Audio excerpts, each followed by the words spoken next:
Come on in. We're talking about mental health and nerd culture. Don't feel pressured. That's No, okay. you're looking for this one. Okay.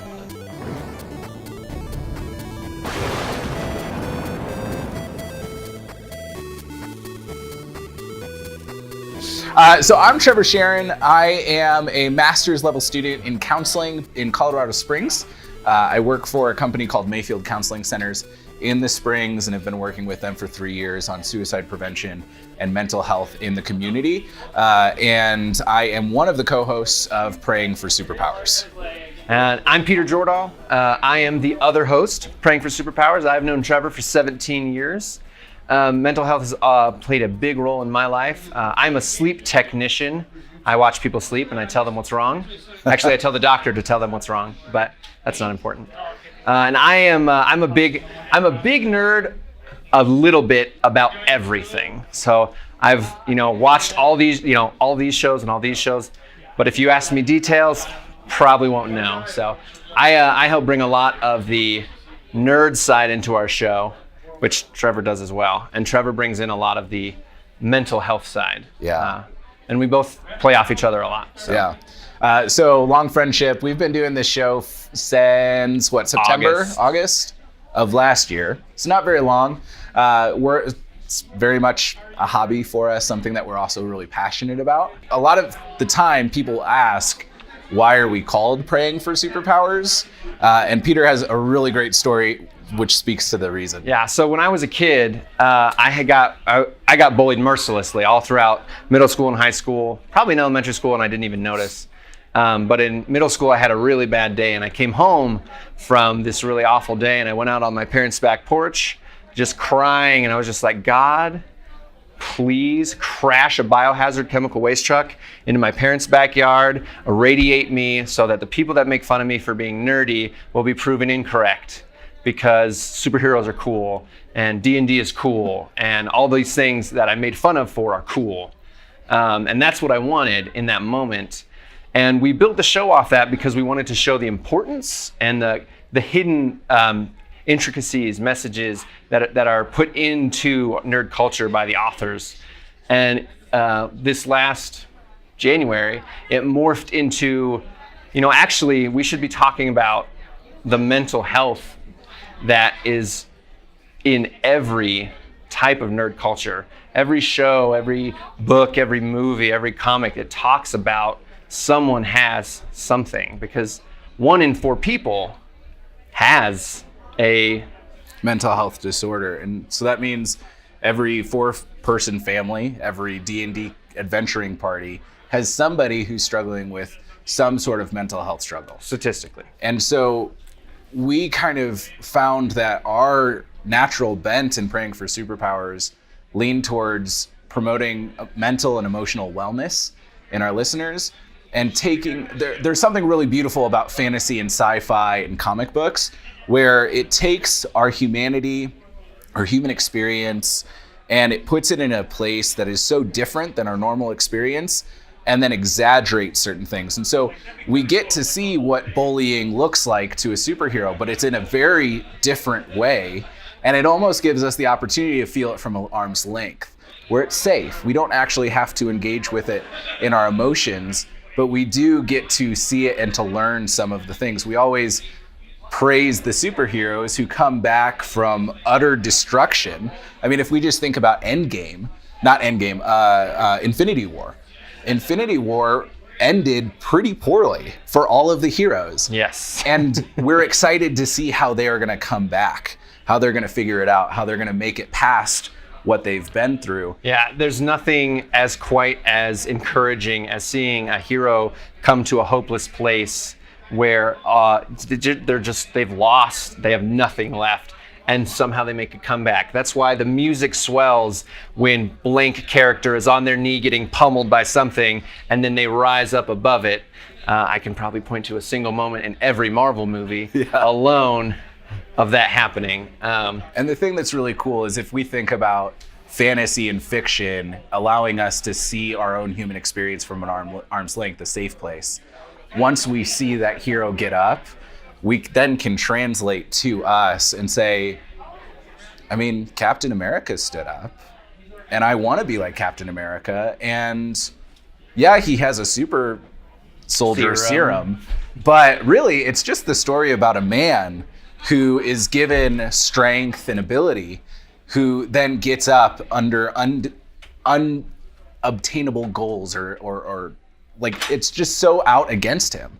And we feel that a lot as people, where we go through our daily lives and we look around us and we're like, there's no way I'm not going to be able to pay these bills. I'm not going to be able to get over this relationship. I'm not going to be able to get through these feelings of depression or worthlessness. I can't keep working this job. I can't keep driving this piece of crap car. I can't come home to this spouse or these kids. It's too much today. It's too crazy. I'm not going to do it.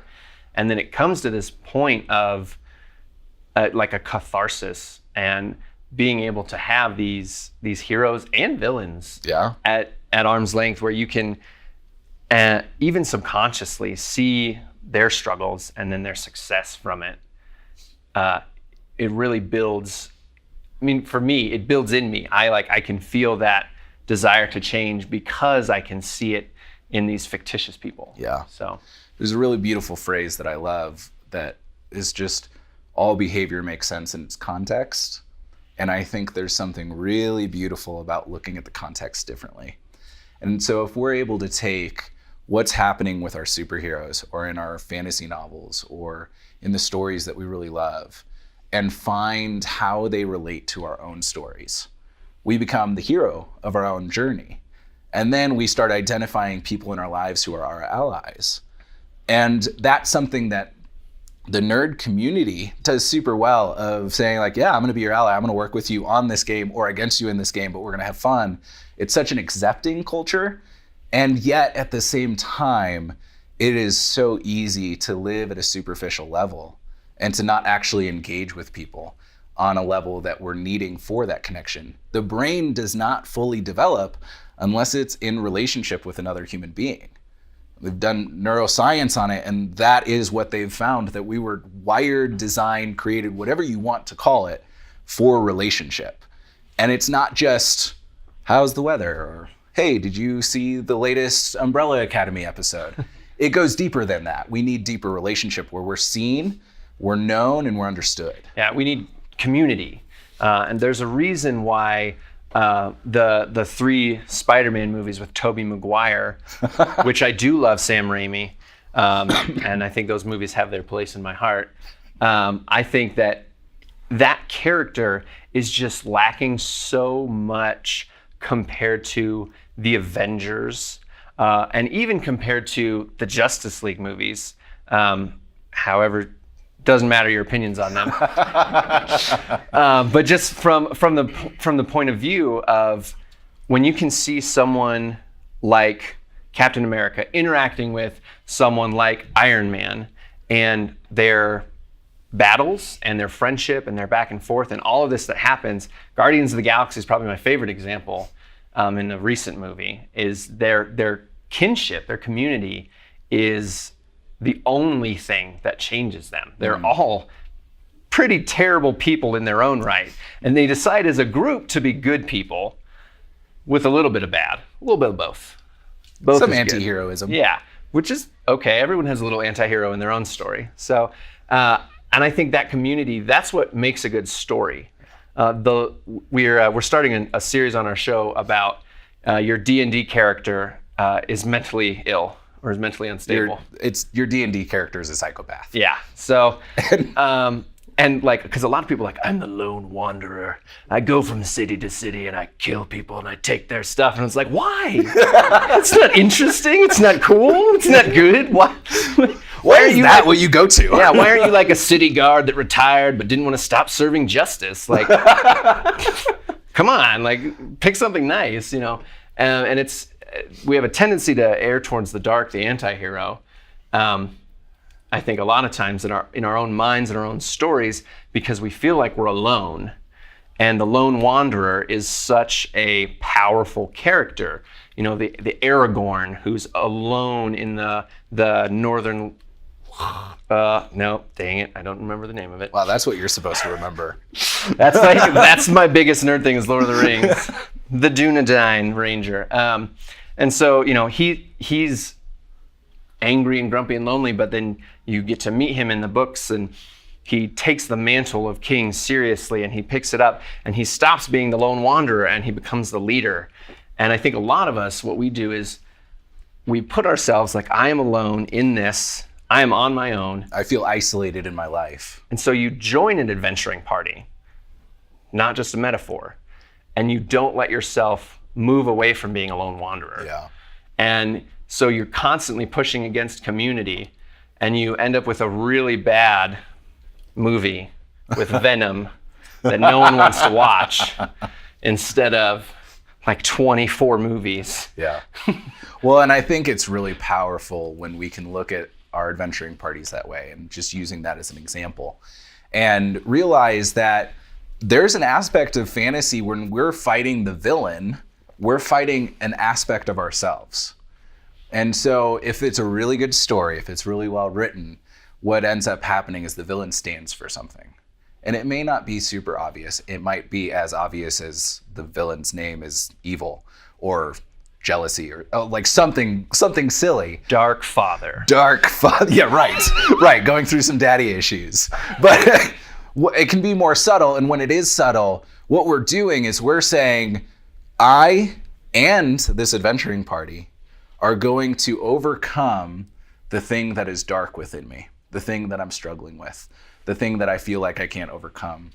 And by taking that into whatever game system we're using, whatever movie or show we're watching, and to partner up with people in our conversation and say, like, what do you think the villain represents for you? Like, what's applicable in your story? And that question alone will dig way deeper than most of our nerdy conversations go, and can lead to a real connection between people that we're looking for. And I think sometimes, and I'm super guilty of this, I look at those feelings, those longings for connection, and I think that's wrong, or I shouldn't, or I don't deserve it, or I don't want to bother these people with my issues or my time. Right. Don't want to mess with them. And to that I say, like, we were wired for that. That's a basic need of ours, is to be seen and secure, to be in a safe relationship with someone where we can feel heard in the midst of things that we don't really feel like they make very much sense, or they may not be the right thing to say, or they may be something that's a little crass or raw. And being able to say that to somebody speaks to our hearts and our minds on a mental and emotional level that we need as human beings to be healthy. And a place I've come to with my therapist and with my wife, both, is being able to be like, okay, I need you to read this book, or this chapter of this book, or watch this movie or this show with me, because this thing this character is going through is so similar to how I'm hurting right now that it would help me immensely if you could see someone who actually knows how to use words. Because sometimes I can't express it, but if I say, I'm really struggling with bearing the weight of the world on my shoulders, because I feel like everything that happens is my fault, even if it has nothing to do with me, watch this movie where the main character, that's his struggle, then let's talk. It gives me a platform to be like, you remember this scene? And then go, yeah, that was really powerful. How did you connect with that? Or I can use it to express, and these metaphors in nerd culture give me the place to make these statements, to have these deep and hard conversations without making myself feel vulnerable as much. So I'm not isolating anybody. Who's familiar with D&D? Like, even a little bit? Okay. This won't be bad for you. You'll understand. I had a client recently who is struggling to connect with people, and disclosed to me pretty early on that he was pretty nerdy. And so I was like, awesome, we have a connection here. I'm really excited to meet with you. And then a few sessions later, he had experienced a loss between our sessions and wasn't quite ready to talk about it in our relationship. And so what we did was we kind of built a D&D character of him. And so I'm going to call him Andrew for this story. So I said, Andrew, if we were to make you into a D&D character, what level do you think you would be at? Adam, just prop it open. Just prop it open. So what level would you be? And he responded, you know what? I think I'd be a level 2. I was like, okay, what's the difference between level 1 and level 2? And he was like, well, I've got some experience and I've done a few things and I've got some skills that I'm actually good at, but I've got a long ways to go until I hit level 20. And then we talked about what separated him from level 3, and he wanted the counseling experience to be a place where he would gain experience and gain some skills and develop a little bit. And just through being able to use that language with him, we were able to go so much deeper in our therapeutic relationship, to the point when he started talking about his family. He was like, my dad would be a piece of rope because he helps me get places I wouldn't be able to get without him. My mom would be a cloak because she's protective and she keeps me warm and safe. My sister, this was the nerdiest one. Yeah. My sister would be a spell of identify because she helps me see things I wouldn't notice on my own. And there's something so wonderful about being able to talk so nerdy about something that's so real. Because again, we're feeling it from a safe place. We're able to experience it, and it's not the wounds that we're feeling, it's the wounds that that character's feeling. But it does apply to the wounds I'm feeling. And now I don't necessarily need to feel the pain of what this character in a show is going through. But once they recover, I can take that and I can identify with that character, and I can say, okay, they knew that they had something worth living for. They had something worth pushing for. I can find that in my story too. And if I can't, I know that this character had to go to his friends and talk to them and say, like, what are we doing? Why are we doing this? And that says to me, I need to go to my friends and say, why am I doing this? What are we doing? How are we doing this? It doesn't make any sense. And have good people that you can go to. So that, I think that's the benefit of being able to talk nerdy about mental health. Yeah, it gives you a platform. Language, common language. Yeah. Who's seen the Marvel movies? Okay, most everyone. Okay, great. So no spoilers, promise. At least for Endgame. I'll probably spoil Infinity War. That was a year ago almost though, so. Spoilers for Infinity War morning. So I think, and actually I'm gonna talk about Black Panther. You can say what you want about who your favorite villain is, and I will probably listen to your opinions because I respect that. My favorite villain in all of MCU history, which is not that long, is... It's 11 years. Yeah, 11 years, look at that. Is Warmonger. Because every other villain, I'm like, man, Loki wants to rule. He's like a 16-year-old who just wants to be in charge, and he's mad that his brother has a better toy that's not, more functional and cool than his horny helmet that isn't worth anything. And he's just mad. And I look at Ultron, and Ultron's like, humans need to die because robots are better. And I'm like, that's dumb. And we go through all these weird villains that don't make any sense to me, and we get to Warmonger. And at the end of that movie, I actually cried. I'm a crier. If you give me a good greeting card, I'll cry. It's really bad. It's not bad. I'm not ashamed of it. Obviously, I'm talking about it. But when Warmonger died, I was so broken because I was like, man, I was with you 90%. Yeah, wrongs have been done. Yeah, the world is messed up. Things should be different. Don't kill everyone, is how that movie went for me. I was like, I agree with so many things you're saying, but the war against and the subjugation of non-black people, it was too far, but the rest of that was great. And you see his past and growing up without a father, or knowing his father, and then his father being murdered and finding his father's body. What a traumatic moment. And seeing this character and coming to a place where wow, the people in my life that annoy me and I hate, certain bosses at past jobs, like everyone usually has, they have context to their life that I should take into account. I should be giving them grace in the same way I should be receiving grace for my issues. And so it's that emotion makes sense in its context, excluding random outliers. Am I saying that right? Yeah. Yeah. So Warmonger makes sense in its context. Yeah. The person who cuts you off in traffic, you don't know if they've been shot and are driving to the ER. Maybe what they're doing makes sense in context. You don't know the context. And so Nerd Culture, this platform, gives you a place to put your own emotions and your own feelings and your own mental health and your own ramblings all in an accessible place. And that's why we do this. That's why we love it. And I think we've already talked about why it's important to have mental health conversations, or at least be aware. But I want to give you some examples of one example in particular. Between the 2016 to 17, 17 to 18 school years in Colorado Springs, we had 40 plus teen suicides just in those 2 school years. And there's been a lot of work to work with these schools and figure out what's going on, and to engage with the community and say, like, okay, obviously something's broken here. Something's not going right if this is what we're having. And what they found was a lot of the kids who completed suicide were the really successful kids, the ones who really were happy all the time, telling jokes, supporting the other kids.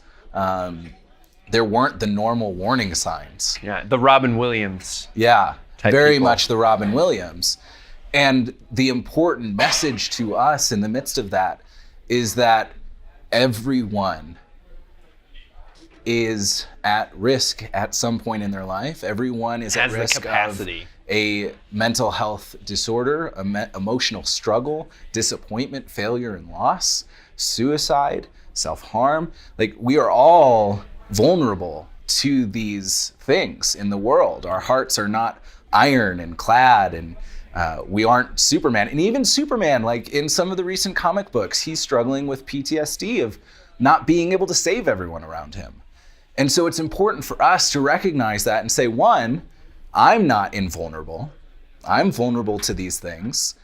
And two, everyone around me is too. How can I take care of myself, and how can I take care of others? How can I create an environment that says you're important, what you're going through is valid, important, it has meaning, your story is meaningful, and I want to hear it, and I want to be a part of it. I want to be able to say, like, even if it's as simple as, I get it, that makes sense, that sucks, I hate that you have to go through that. That can speak so much life into somebody. But you have to be able to listen to those stories and create an environment where those stories are told before you can say that. Because if I go up to Jason right now and I'm just like, Jason, that sucks. That totally sucks for you. I'm so sorry. There's no context. It's not going to support him. However, if I was to meet with, I'm going to just use an example, since Jason created the massive Minotaur that we talked about on our show. If I was going to go back 3 years ago, when you were, let's say, at a point when you really didn't think it was going to come along, and there were just so many technical issues, and you were overwhelmed with, like, I don't know how I'm going to make this work. If I was able to come in there and we had a relationship where you were able to say those things to me, and then I was like, yeah, it sounds like there's a lot going against you for this project, and you have this big dream for what it's going to become, and you're not sure how it's going to make it there. That sucks. Is there anything I can do? Yeah, and there's something really, really awesome about getting to a place with people where you can help them. And I suffer from giving too much of myself, where people come to me and are like, hey, can you help me with this? And I'm like, I work a full-time job. I don't sleep enough. I have a daughter, a pregnant wife, and a dog, and a mortgage, and my crawl space flooded. But yeah, I got 7 hours to do this with you. Let's go. And the tendency to overextend. But what's great is when you can come to a place where someone can talk to you and be real with you, and you can be like, yeah, can I help somehow? And for me, with a lot of times, there are a lot of book series I really enjoy, and a lot of times I can find characters in similar situations, obviously fantastical, and they've also been stabbed by the God Spear and what have you. But to be able to be like, man, in this situation, this person really needed this because they were broken because of this. And I can say, wow, would you like to do this with me? And they go, that actually sounds really nice. And to find a place where you can offer help, even to one person, gives you such a peace. Like, that's probably the wrong word. It doesn't bring me peace to help people. It's rewarding, yeah. And it's more than that, because I feel rewarded when I help someone do something menial. But when you help someone with a big problem, like I would feel rewarded if I helped you into your Minotaur costume. But I would feel incredibly rewarded, for lack of a better term, to be able to offer someone something helpful in a trying time. And I think that's really why we do this, is we want to build the platform where you can talk about this and eventually get to the place where you can be like, wow, I would love if I could assist you on that D20 roll. So roll with advantage in this moment in life. Let me help you out there. Or to start seeing your characters in this way, where you're seeing the aspects of their emotional and mental health, and you're able to say, same, I get it, that makes sense. Because I think that's really where we want to go, where we're starting to be aware of this in the people that we spend a lot of time with. I mean, I'm reading Patrick Rothfuss's A Wise Man's Fear right now, and I've been reading that since August. So I've spent a long time with Kvothe, and I'm starting to notice the mental health aspects and the emotional wellness aspects of him. And then the next step is being able to see, how do I feel like I'm relating to Kvothe? And what things is he going through that mirror something I've been through or may go through? And how is his story of surviving, making it to the next step, getting past or getting over or growing through or developing in the midst of, how does that apply to me? Do you want to take a few questions? I mean, it's early, but it seems like we've got an engaged crowd. Yeah. So are there any questions that you have about nerd culture or mental health, books, where I get my hair done, my bathroom? Any characters that you want us to show you how this might work with, this way of thinking?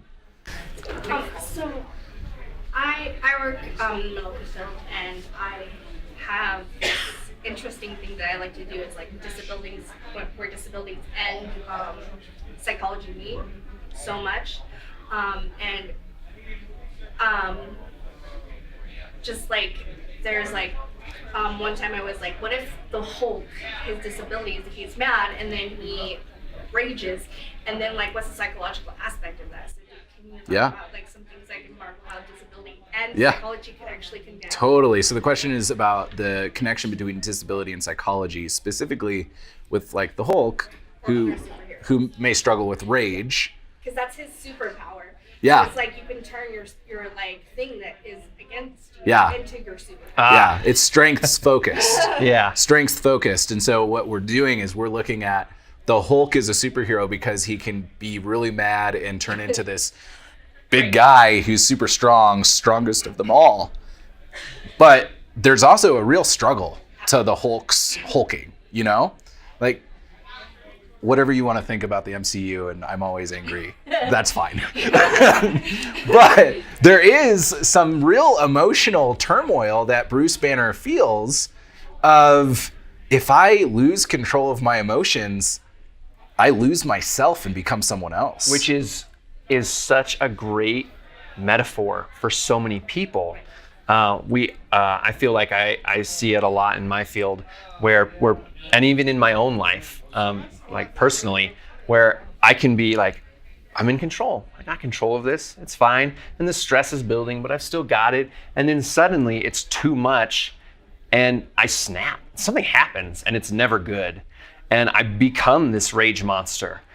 And then I calm down, and it's back again. And it's time to let the stress build until I break. Time to let the stress build until I break. And I think, honestly, that's why the Hulk exists. That's his character. He is a juxtaposition of people who deal with that rage. And I would say that to me, it's like, I don't think it's a disability. His rage, his superpower is actually his weakness. Because Bruce Banner is the hero. Bruce Banner is the doctor with 6 PhDs who cures the diseases, 7 PhDs. Thanks, Adam. He is the hero. The Hulk is is not. He is different. He's not actually heroic because he's mindless. Losing that thought, that's not good. So that's why in some of the comics, when Hulk eventually becomes sentient with Bruce Banner's mind, that's where you see that power, where he actually becomes a hero, not just like World War Hulk who just massacres the planet. Well, and even if we look at things like, I'm a huge fan of the Umbrella Academy on Netflix right now. And there's a character, Klaus, who is deeply addicted to drugs. And it's his escape from his powers, which are to be able to essentially channel the dead. Very emo show. But so he's experiencing a lot of weakness and a lot of struggle in the midst of that. And then he falls into something that soothes that pain for him. And so those meds, those drugs, whatever, are doing something for him. But what's really heroic, spoiler alert a little bit, is when Klaus finally comes clean and he says, you know what, I'm gonna face all of the pain of having all of the voices, seeing all of the people who have died and hearing their stories and this frightening thing. I'm gonna stand up in the midst of it, and I'm gonna do this because my family needs me. I can't just run away from everything because that doesn't serve the purpose I was made for. I have to push through, I have to grow, I have to develop in the midst of. The most beautiful thing we can do is to look at ourselves in the midst of our struggle and what we're going through and not disregard it, because that's not helpful. What you're going through matters and it's significant and it's causing you pain, whatever capacity that is. It could, on a scale 1 to 10, it could be from 1 to 10. It's still significant, it's still important. But the fact that you are pushing through, you're growing in the midst of it, that's what we love about superheroes. That's what we love about heroes. That's what makes them heroes. Yeah. And so when we do that, when we say, yeah, I don't want to get out of bed today because I'm just so depressed and there's nothing in this world that's worth staying around for. And I also know that today is a new day and maybe there's some things I can do. Maybe I could write, maybe I could build this thing. Maybe I could talk to that one friend. Maybe I could go read this book or talk to this one person. I'm gonna work really hard to do that. I'm gonna try that. And I may not succeed, but I'm working towards it. That's heroic. That's so heroic. Yeah, the old adage is the person who has failed is not the person who has tried and not succeeded. It is the person who has never tried. And so failure is succeeding. And I think that's something that we don't give enough credit in our society. Yeah. You had a question? Yeah, I think you're onto something with the mental health plus superhero. Great connection that you pointed out. So if you could pick one superhero, there's so many universes. And I'm curious, both of you. Okay, maybe there's one you identify who really embodies this connection that you figured out. Which would you pick? And just briefly, how did that connection stand out for you? Yeah, that's a really good question. So the question is there a superhero that we can identify with in this process of being a hero? You personally. Us personally. Yeah. Yeah. Peter, do you have anything? I'm trying to think of. Yeah. There's so many characters. I think for me, are you thinking comic book like DC Marvel universe? Is that where you're thinking? I guess what I'm thinking is you guys have to do this 50-minute talk, and then you're thinking, you know what? Maybe there's this one example that I really should miss, and what would it be? Yeah. For me, there's a character in Brandon Sanderson's books named Kalinin. He believes that it is his fault when anyone he cares for dies. And it's a fantasy world, so people die all the time because, the plague and hygiene, that type of thing. And so we actually did an episode and we were just talking through the opening of it, and Trevor's describing the character, and I was like, that's me. Wow, that's weird. And that's that happened on camera while we were filming. And it's actually the reason I have such a connection with this character is because I have a tendency to never ask for help from anyone, never voice my concerns in a healthy manner, never go to people in a healthy way, and then to blame myself for every negative thing that happens to those people I know. So what I'll have is, real life examples are hard on the spot. So this character's example, he has a sibling die. It's really hard. He blames himself completely. He is 100% in fault in his mind. Because of that, he takes on the mantle of protector. He says, I'm going to help these people. That's what I've done. I've seen so much pain in my own life and other people's lives around me that I have put on this mantle of saying, like, I want to stop the pain. No more, never again is how I look at life. And then when something bad happens, because I have failed and something bad has happened, I lose resolve, I lose joy, I lose peace, I lose hope. And that's why I connect with that character. Yeah. Is that good? Okay. Who was the Red Hood? It was Jason? Is that Jason Todd? Robin? Jason Todd. So Jason Todd would be mine. And I relate to him because I felt like I was really set up for success in early childhood. Like I had a support of like a Batman who said like, here's the skills that you're going to use and this is how you're going to use them and this is what we're going to do and you're going to do great things. And then through a twist of events, I became a villain and did a lot of things that I look back on and I regret, and things that really are hard to come to grips with that I did those things. And we see that same thing in Jason Todd, where for a time he's the bad guy. And then he becomes an anti-hero, but for this short time, he is the bad guy. And he is fighting against everything that he started off with as Robin. And a lot of that is hurt at perceived abandonment from Batman. And this pain of being alone in the time of need, when really what was happening was Batman was, we'll just say for my story, like Batman was there and I just couldn't see him. And I wound up seeing the world so differently and so skewed. And it took a really significant event in my life for me to come back to a place where I could see the world as it was and to say, okay, yeah, so that's not right. What I started off with Batman, that's right. But also I've grown and I'm not the same pretty like little boy who doesn't have any scars over here. I'm not that anymore, and so I can't act like that. And that's speaking to resiliency. There's this concept of resiliency where it's not just throwing a bouncy ball at the wall and it goes back to its original shape. Sometimes we go through such a significant trauma or event in our life where it changes the shape of our ball. And it's not the job of the ball to go back to its original shape. It's the job of the ball to figure out, how do I succeed and work in this new shape? Yeah.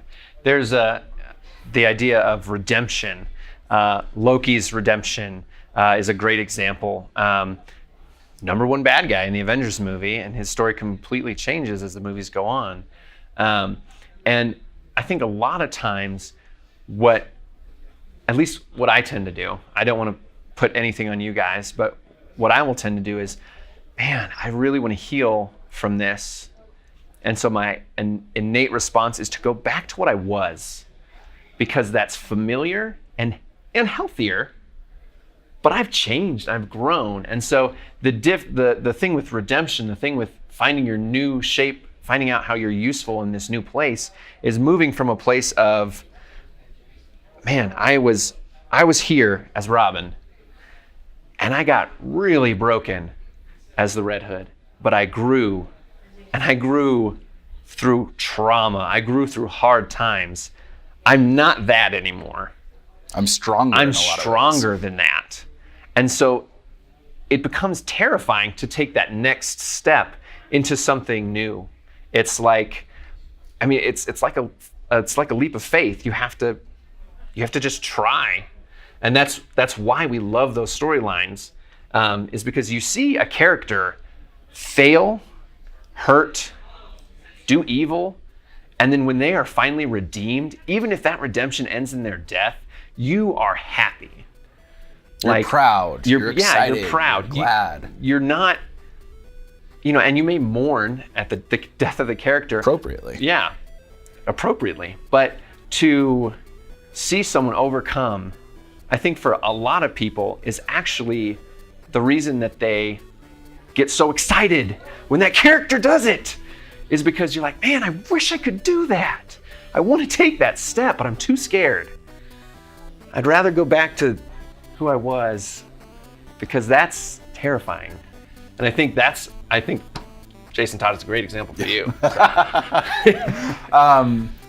I think that's a beautiful way to end this conversation. We'll hang out for a little while afterwards. We've got some room for us to hang out and talk.